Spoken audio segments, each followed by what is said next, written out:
बहुत से लोग अपने माता पिता से आशीर्वाद या प्रोत्साहन के शब्द सुने बिना बड़े होते हैं। उनके दिलों में गहरे घाव रह जाते हैं क्योंकि उन्होंने कभी ये शब्द नहीं सुने।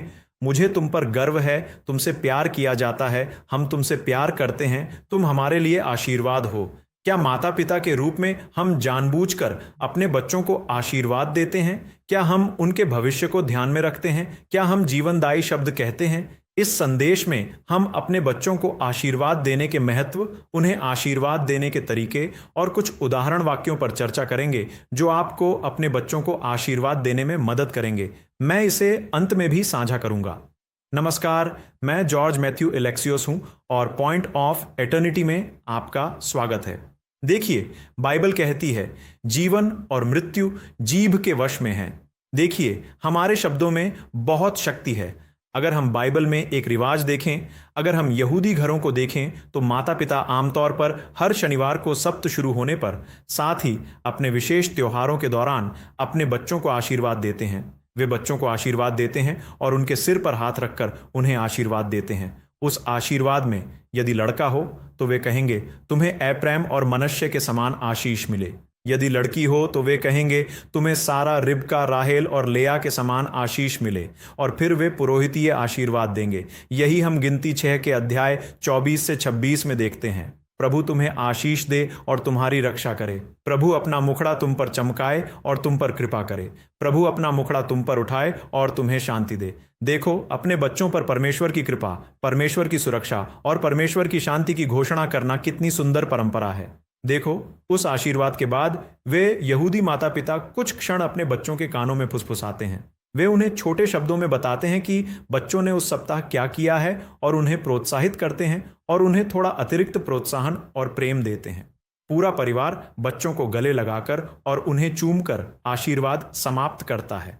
कुछ घरों में बच्चे दूर रहते हैं, विशेषकर उन स्थानों पर जहां वे पढ़ने या काम करने जाते हैं, और वे हर शुक्रवार को उन्हें यह आशीर्वाद देते हैं। हम देखते हैं कि बाइबल में बच्चों को आशीर्वाद दिया गया है। देखिए, ये माता पिता आशीर्वाद देने के कार्य का उदाहरण प्रस्तुत कर रहे हैं। परमेश्वर ने मानव जाति को आशीर्वाद दिया है। माता पिता इसका उदाहरण प्रस्तुत करके आशीर्वाद दे रहे हैं। इसीलिए परमेश्वर चाहता है कि हम अपने बच्चों को उसी प्रकार आशीर्वाद दें जैसे परमेश्वर ने इज़राइल के पिता अब्राहम को आशीर्वाद दिया था। देखिए, उत्पत्ति 12 के दूसरे और तीसरे पद में परमेश्वर ने अब्राहम को आशीर्वाद देते हुए कहा, मैं तुझसे एक महान जाति बनाऊंगा और तुझे आशीर्वाद दूंगा। मैं तेरा नाम महान करूंगा और तू आशीष का कारण बनेगा। जो तुझे आशीर्वाद देंगे मैं उन्हें आशीष दूंगा, और जो तुझे शाप देंगे मैं उन्हें शाप दूंगा। पृथ्वी के सब कुल तुझसे आशीष पाएंगे।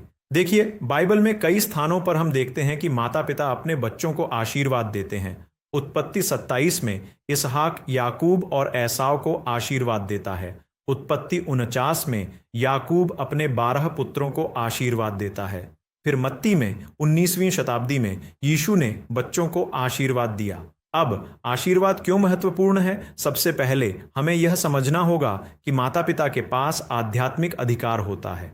परमेश्वर ने माता पिता को अपने बच्चों को आशीर्वाद देने और उन्हें इस तरह से आशीर्वाद देने का अधिकार दिया है जिससे उनके भविष्य का निर्धारण होता है। दूसरा, हमारे शब्द उनके व्यक्तित्व को आकार देते हैं। देखिए, माता पिता के आशीर्वाद या श्राप का अपना महत्व होता है। इसी कारण यह उस बच्चे के भविष्य को निर्धारित करता है। देखिए, सकारात्मक शब्द प्रोत्साहन देते हैं। जब हम ऐसे शब्द बोलते हैं जो किसी व्यक्ति का मनोबल बढ़ाते हैं, तो उस बच्चे में अधिक आत्मविश्वास, सुरक्षा और भावनात्मक शक्ति आती है।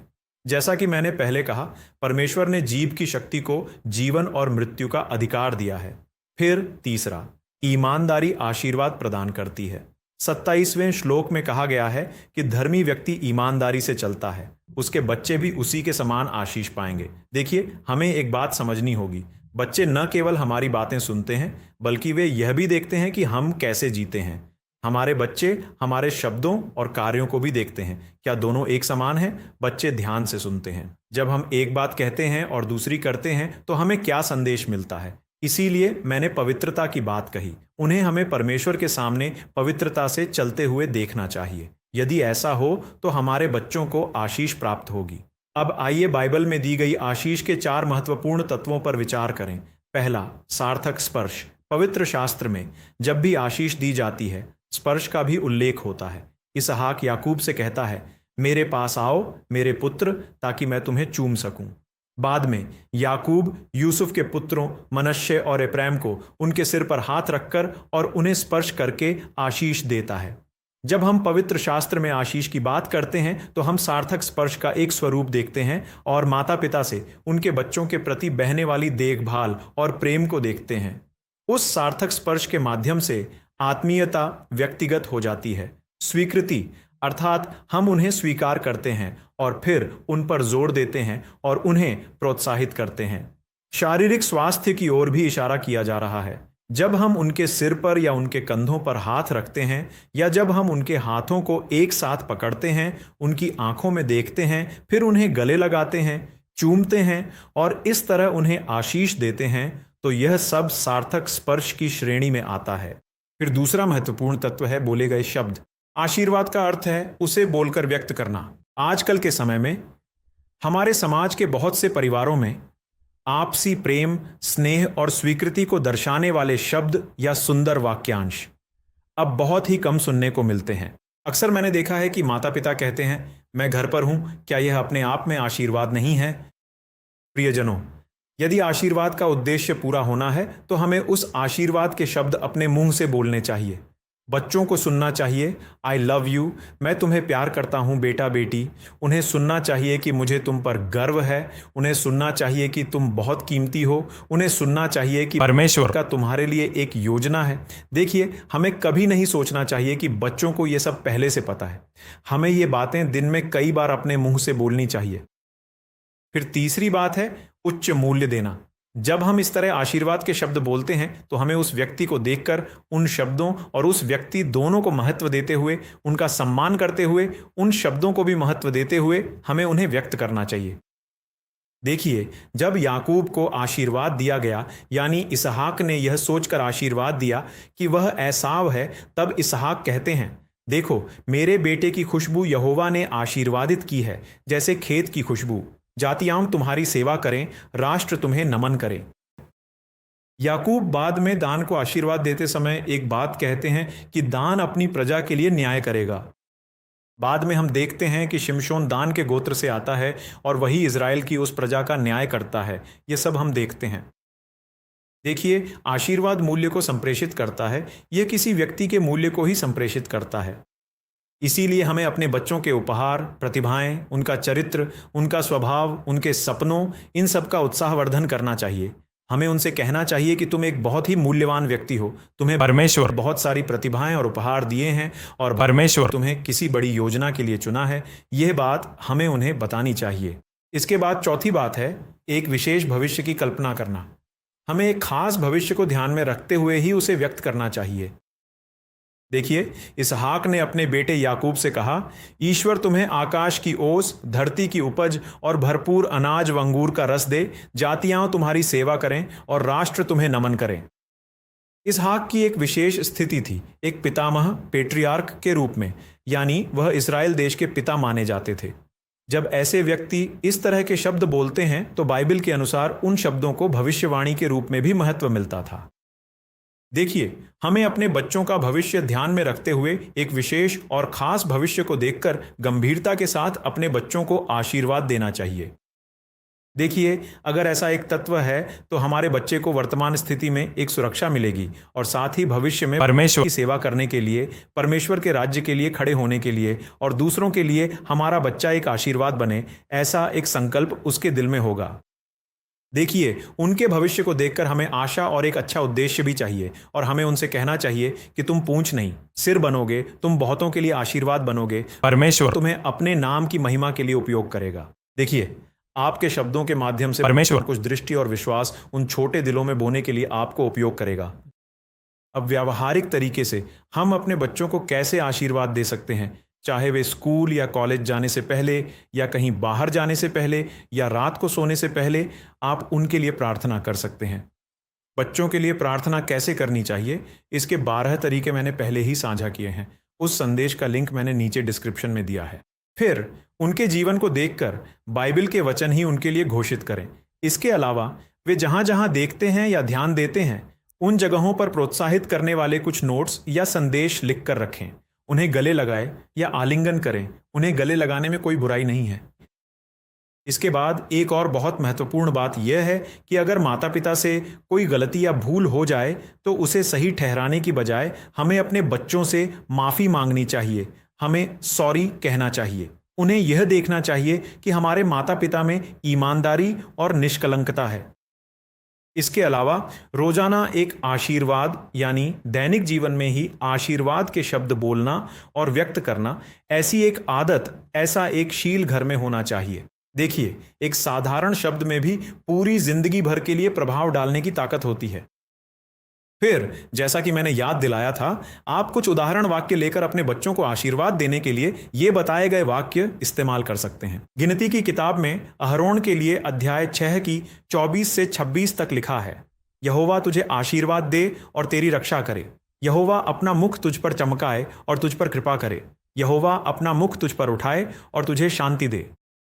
एक थिस्सलुनीकियों 5 के 23 से 24 में लिखा है, शांति का परमेश्वर स्वयं तुम्हें पूरी तरह से पवित्र करे और तुम्हारी आत्मा, प्राण और शरीर हमारे प्रभु यीशु मसीह के प्रकट होने के समय निर्दोष रूप में सुरक्षित रखे जाएं। तुम्हें बुलाने वाला विश्वास योग्य है, वह यह अवश्य करेगा। इफिसियों 3 के 17 से 19 तक लिखा है कि मसीह तुम्हारे हृदयों में विश्वास के द्वारा वास करे और तुम प्रेम में जड़ पकड़े और नींव डाले हुए हो, ताकि तुम सब पवित्र लोगों के साथ यह समझ सको कि उसकी चौड़ाई, लंबाई, ऊंचाई और गहराई क्या है, और मसीह के उस प्रेम को जान सको जो ज्ञान से परे है, ताकि तुम परमेश्वर की सारी पूर्णता से भर जाओ। यह प्रार्थना की जाती है। फिलिप्पियों 1 के 9 से 11 तक लिखा है, मैं यह प्रार्थना करता हूं कि तुम्हारा प्रेम और भी अधिक ज्ञान और हर प्रकार की समझ में बढ़ता जाए, ताकि तुम उत्तम बातों को परख सको और मसीह के दिन के लिए निर्मल और निर्दोष रहो और यीशु मसीह के द्वारा धर्म के फलों से भर जाओ, जिससे परमेश्वर की महिमा और स्तुति हो। और फिर अगर आप में से किसी ने भी अब तक अपने माता पिता से इस तरह के आशीर्वाद के शब्द नहीं सुने हैं तो निराश मत होइए। It's not too late. परमेश्वर आपको विशेष रूप से, यदि आप यीशु के माध्यम से नया जन्म पाने वाले एक ईश्वर की संतान हैं, तो मैं आपसे कहना चाहता हूं कि परम पिता परमेश्वर आपको बिलवर्ड यानी प्रिय पुत्र, प्रिय पुत्री, मसीह में प्रिय पुत्र और पुत्री कहकर बुलाते हैं। आप एक चुने हुए व्यक्ति हैं। आप परमेश्वर की उपस्थिति में बहुत मूल्यवान व्यक्ति हैं। आपके जीवन में चंगाई और भलाई लाने के लिए परमेश्वर आत्मिक मार्गदर्शकों, पादरियों, आत्मिक पिताओं, आत्मिक माताओं और उस स्थान पर मौजूद लोगों की प्रार्थना और प्रोत्साहन के माध्यम से दिव्य रूप से कार्य करता है। परमेश्वर आपके जीवन में चंगाई और भलाई लाने के लिए विश्वास योग्य है। जब इस दुनिया में नकारात्मकता, डर और भय से सब कुछ भरा हुआ है, तो माता पिता से मेरी यही बात है कि हमें अपने बच्चों को दोषी ठहराने या निरुत्साहित करने या डर से भरने के बजाय उन्हें प्रोत्साहित करना चाहिए, उन्हें मसीह में बढ़ने के लिए उत्साहित करना चाहिए और उनके ऊपर जीवन के वचन बोलने के लिए हमें प्रेरित होना चाहिए। आपको अपने बच्चों को आशीर्वाद देना चाहिए, उनके लिए प्रार्थना करनी चाहिए, उनके भविष्य को देखकर आपको आशा के शब्द बोलने चाहिए, क्योंकि आपके शब्दों में उनके भविष्य को निर्धारित करने की शक्ति है। हमें यह जानने में रुचि है कि आप अपने बच्चों को कैसे आशीर्वाद देते हैं। क्या आप इनमें से कुछ बातें करते हैं या फिर किसी और तरीके से आप अपने बच्चों को आशीर्वाद देते हैं? हमें यह जानने में रुचि है। नीचे दिए गए कमेंट बॉक्स में लिखें, और अगर यह संदेश आपके लिए आशीर्वाद रहा हो तो इस वीडियो को लाइक करना और दूसरों के साथ शेयर करना न भूलें। अगर आपने अभी तक सब्सक्राइब नहीं किया है तो सब्सक्राइब करें और साथ में दिख रहे बेल बटन को दबाकर सभी नोटिफिकेशन भी इनेबल करें। तो देखने के लिए धन्यवाद। अपना ख्याल रखें और परमेश्वर आपका भला करे। अगर यह संदेश आपके लिए आशीर्वाद है तो लाइक करना ना भूलें।